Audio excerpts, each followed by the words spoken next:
Chez Ultra Cooker, on vient tester la Moulinex Dual Easy Fry et dans cette vidéo, on va vous dire ce qu'on en pense honnêtement. Si ce produit vous intéresse, sachez qu'on a mis un lien avec son meilleur prix juste en dessous de cette vidéo. Cette friteuse sans huile a deux compartiments. Sa contenance totale est de 8,3 litres avec son grand compartiment de 5,2 litres et son plus petit de 3,1 litres. La marque annonce que le plus petit des deux peut accueillir jusqu'à 800 grammes de frites, soit pour jusqu'à 8 personnes. Suite à nos tests, nous recommandons plutôt un maximum de 600 grammes de frites afin de pouvoir bien les remuer. La machine mesure 40 par 42 par 30 cm, ce qui prend pas mal de place sur un plan de travail. De plus, avec son poids de 7,8 kg, elle est assez lourde, mais heureusement, son long cordon d'alimentation de 1,2 m est pratique pour la placer où vous souhaitez.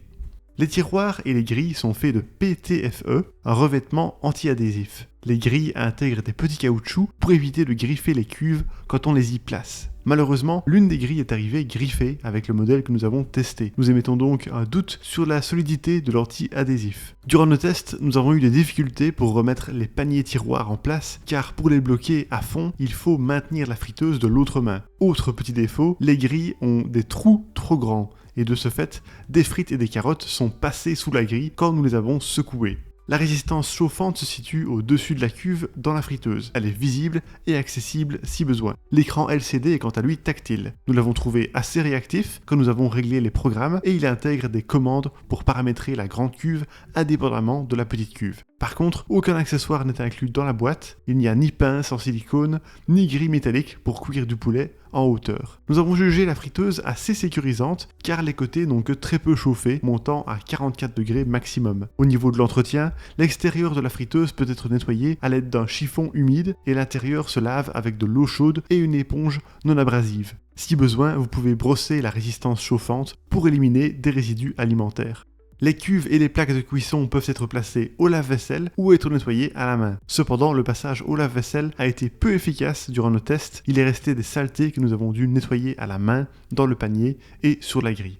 Voilà pour le design et l'entretien. Passons maintenant aux fonctionnalités et aux performances. Cette friteuse a 7 programmes: frites, poulet, légumes, poissons, dessert, déshydratation et mode manuel. Les icônes sont bien visibles et nous avons pu passer d'un programme à un autre aisément. Le manuel d'utilisation fourni intègre un tableau avec des exemples de cuisson et de programmes à utiliser.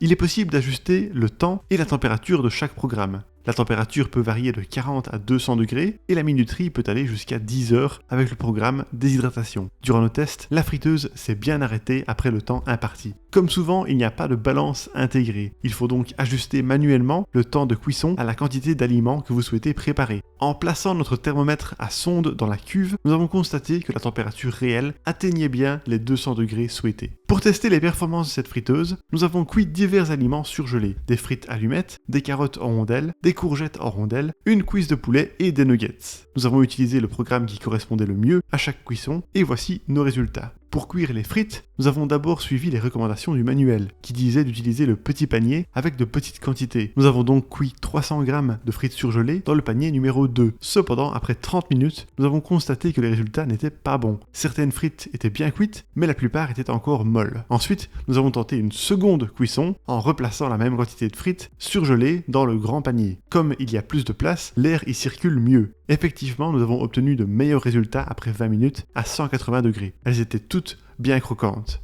Pour cuire des carottes en rondelles surgelées, nous avons utilisé le mode légumes à 200 degrés comme c'était recommandé dans le manuel. Après 16 minutes, les carottes n'étaient absolument pas cuites. Après 25 minutes, certaines ont commencé à brûler, alors que d'autres n'étaient pas encore cuites, et après 30 minutes, le résultat n'était pas meilleur. Nous avons aussi cuit 200 g de courgettes en rondelles surgelées. Après 15 minutes à 200 degrés, nous avons vu que toutes les tranches avaient bien dégelé. Après 20 minutes, elles n'étaient pas encore toutes cuites, et après 25 minutes, tout était cuit, mais pas de façon homogène. Certaines étaient encore molles et d'autres plus croustillantes. Suite à notre test avec la cuisse de poulet sur le mode poulet, nous avons trouvé qu'elle était très bien cuite après 42 minutes à 200 degrés. La peau était aussi très croustillante.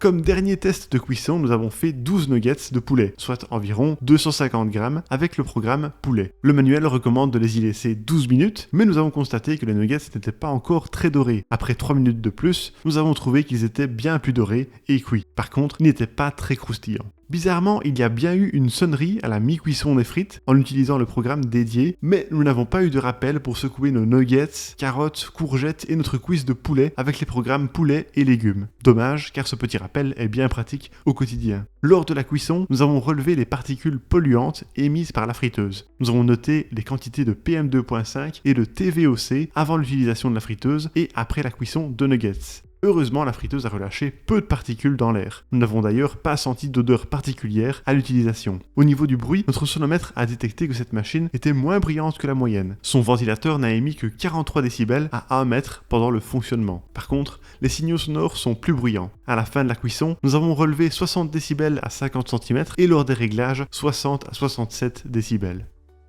Et voilà pour nos résultats de test. Alors pour résumer le tout, les points positifs de la Moulinex Dual Easy Fry sont une grande capacité avec ses 2 paniers, ses 7 programmes disponibles, son ventilateur discret, le fait qu'elle ne pollue pas trop l'air ambiant, son arrêt automatique en fin de cuisson, ses paniers et grilles de cuisson qui vont au lave-vaisselle, et le fait qu'elle soit sécurisante car elle ne chauffe pas trop sur les côtés.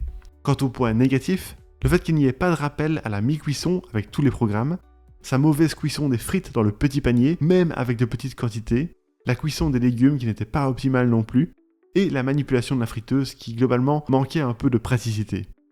Et voilà qui termine notre test. Merci beaucoup de l'avoir regardé. Pour rappel, vous trouverez le lien de ce produit avec son meilleur prix juste en dessous de la vidéo. Et si vous aimez les tests honnêtes de friteuses sans huile, n'hésitez pas à vous abonner à notre chaîne.